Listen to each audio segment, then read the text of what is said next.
औज़ुबिल्लाहिमिनश्शैतानिर्रजीम। अस्सलाम वालेकुम। कैसे हैं आप सब? मैं उम्मीद करती हूँ कि आप सब खैरियत से होंगे और ईमान की बेहतरीन हालत में होंगे। ये है जी सुबह सुबह का टाइम और यहाँ पे नाश्ता बन रहा है। नाश्ता बनने के साथ साथ बच्चों की स्कूल की तैयारी भी चल रही है। अब मेरी कोशिश होती है कि मैं सुबह के टाइम भागा दौड़ी वाला सीन ना क्रिएट हो और मैं प्रॉपर तरीके से रात को सारी चीज़ें मैनेज करके रखूँ। बच्चों के लंच बॉक्सेस रेडी हों, हस्बैंड का लंच बॉक्स रेडी हो, बच्चों के कपड़े, जूते, हर चीज़ रेडी हो, बैग शैग सब कुछ पैक हो।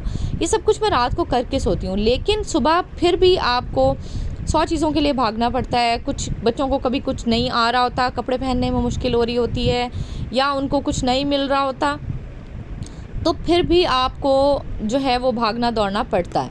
यहाँ जी नाश्ता बना लिया था और नाश्ते में बनाया था जी मैंने ऑमलेट में वैसे प्याज, टमाटर और शिमला मिर्च ये 3 चीज़ें डालती हूँ, लेकिन एक चीज़ एक्स्ट्रा मैं डालती हूँ जो मुझे बहुत पसंद है ऑमलेट अंडे के अंदर, और वो है जी बंद गोभी। इसका यकीन करें इतना को मज़े का टेस्ट आता है जब आप इसको ऑमलेट के अंदर डाल के खाते हैं, तो मेरा तो ये मोस्ट फेवरेट है। मैं जब ऑमलेट का मूड होता है तो मेरी कोशिश होती है कि मैं इसी तरह से सारी वेजेस ऐड करके ऑमलेट अंडा बना लूँ। और उसके साथ ही जी मैं लंच बॉक्स पैक करी थी अब हस्बैंड का, और सुबह का नाश्ता भी मैंने इसी टाइम में कवर करना होता है, और मैंने दोपहर का इनका खाना भी जो इनको 7 लंच बॉक्सेस देने होते हैं वो भी कवर करना होता है। तो बहुत सारी चीज़ों समझे कि 2 वक्त का खाना मुझे एक टाइम में मैनेज करना होता है, लेकिन अल्हम्दुलिल्लाह सुम्मा अल्हम्दुलिल्लाह चीज़ें मैनेज हो जाती हैं। यहाँ पे जी मैं बड़े वाले बेटे को जूता पहना रही थी, तो आप देखें कि बच्चों को बाज़ दफ़ा बड़े बच्चों को भी पैम्पर करना बड़ा ज़रूरी हो जाता है। जब आप छोटे बच्चों को सब कुछ खुद करके दे रहे होते हैं ना, तो बड़े बच्चे जो हैं वो गैप फील करना शुरू कर देते हैं। तो फिर मेरी कोशिश होती है कि थोड़ी सी इस तरह की अटैचमेंट जो बच्चों की चीज़ों में इन्वॉल्वमेंट होती है ना माँ की, वो बच्चों को बड़ा ही पॉजिटिव चेंज बच्चों के बिहेवियर में भी लाती है और बच्चे अटैच भी रहते हैं माँ के साथ। खैर जी बच्चों को भेज के, हस्बैंड को भेज के अब जी आ गई थी मैं दोबारा किचन में, और नाश्ता भी अभी मैंने नहीं किया, और मेरी कोशिश थी कि मैं फटाफट बस सालन बना लूँ, क्योंकि दोपहर में गैस ने बहुत तंग किया हुआ है। बिल्कुल गैस नहीं होती, हल्की सी गैस होती है और उसके ऊपर आप बमुश्किल जो है वो रोटी पका सकते हैं। तो आजकल मैंने रूटीन, जैसे ही स्कूल खुले हैं बच्चों के, मैंने रूटीन चेंज कर लिया बिल्कुल ही।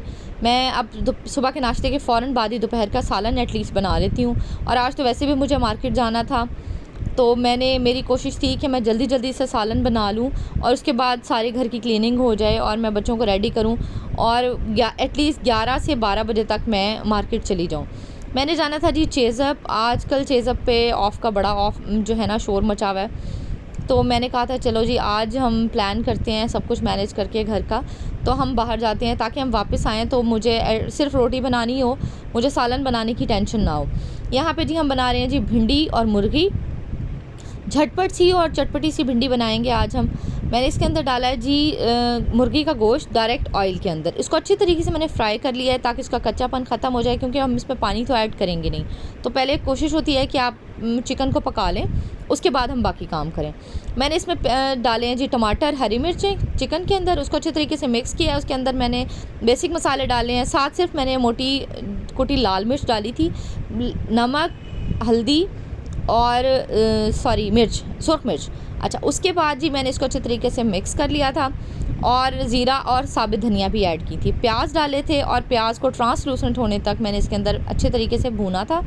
उसके बाद जी हम इस पर लिड लगा देंगे और इसको दम पे छोड़ देंगे। दम वाली आंच पे थोड़ी थोड़ी देर के बाद आप इसको 15 मिनट बाद या 10 मिनट बाद आप इसमें आके चम्मच चलाएँगे। जैसे ही इस पानी ड्राई हो जाएगा, बिल्कुल भिंडियाँ गल जाएंगी, प्याज जो है वो नॉर्मल हो जाएगा, तो हमारी भिंडी रेडी हो जाएगी।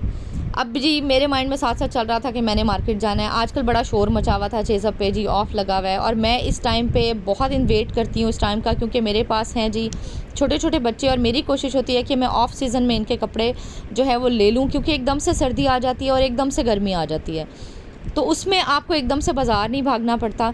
तो मैं अब इन्होंने सर्दियों के कपड़ों पे ऑफ़ लगाया हुआ था, तो मैंने बहुत सारी शॉपिंग बच्चों की कर ली थी, लेकिन आप देखें कि शॉपिंग इंसान कर तो लेता है, उसको मैनेज करना बड़ा मुश्किल होता है। खैर जी मैं यहाँ आई हुई थी और मैंने काफ़ी सारे बच्चों को कपड़े ले लिए थे। कपड़े वाकई बहुत अच्छे थे और हाफ़ प्राइस पे मिल रहे थे। ये आपकी थ्रिफ्टीनेस होती है कि आप किस तरह से घर को मैनेज करते हैं और आप किस तरह से अपने बजट को मैनेज करते हैं कि आपका बजट भी आउट ना हो। अच्छा जी, अब जी मुलाकात हुई थी जी मेरी नादिया बाजी से। यहाँ पे मैं नादिया बाजी को तब से जानती हूँ जब वो यूट्यूबर नहीं थी।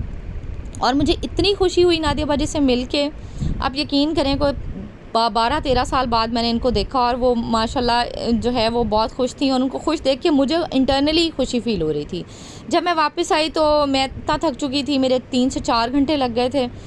तो मैं घर आई तो मेरे अंदर कुछ भी, रोटी भी बनाने की हिम्मत नहीं थी। तो मेरे हस्बैंड ने कहा कि चलो तुम बहुत थकी हुई हो तो हम बाहर चलते हैं। ये है जी सेकंड कप आए थे हम। ये प्लेस पता नहीं क्यों मेरे हस्बैंड को बहुत ज़्यादा पसंद है। यहाँ पे वो बड़ा रिलैक्स फ़ील करते हैं। खाना हमने खाया था जी पिज़्ज़ा और टाकोज़। ये था जी मेरा आज का व्लॉग। उम्मीद करती हूँ जी आपको पसंद आया होगा। अल्लाह हाफ़िज़ जी, बाय बाय।